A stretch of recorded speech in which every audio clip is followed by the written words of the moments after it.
Ta nis me një mesazh ose se si e lexoni ju mesazhin e Shteteve të Bashkuara të Amerikës dhënë ditën e dieshme për sa i përket të zgjedhjeve të 11 majit.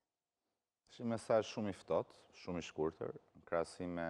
mesazhin e 2021-shin, por po ashtu edhe në krahasim me mesazhet që janë bërë nga vetë Departamenti i Shtetit apo ambasadat e Shtetit Bashkuara për vendet e tjera, ku përmendet nominalisht kryeministri që fitoi zgjedhjet dhe kjo krijon një lloj, le të themi, dhe pranimi të rezultatit të zgjedhjeve nga ana e tyre.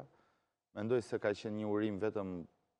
pikërisht ashtu siç është shkruar, urojmë popullin shqiptar për zgjedhjet, ndoshta për shkakun që s'pati incidente, që ishin zgjedhje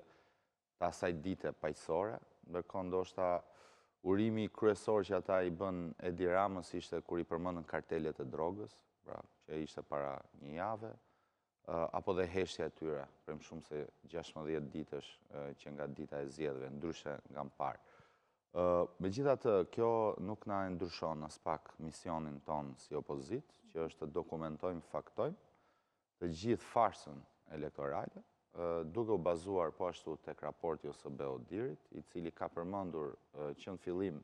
pjesëmarrjen e administratës në fushat zgjedhore. Tani ne duhet ta faktojmë atë, me fytyra, me emra, me prova, me fakte, me kallëzime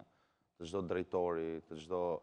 pushtetari që gjatë tyre 3 deri në 6 muaj nuk ishin në shërbim të taksapaguesve shqiptar, po ishin në shërbim të partisë për vetëm procesin elektoral.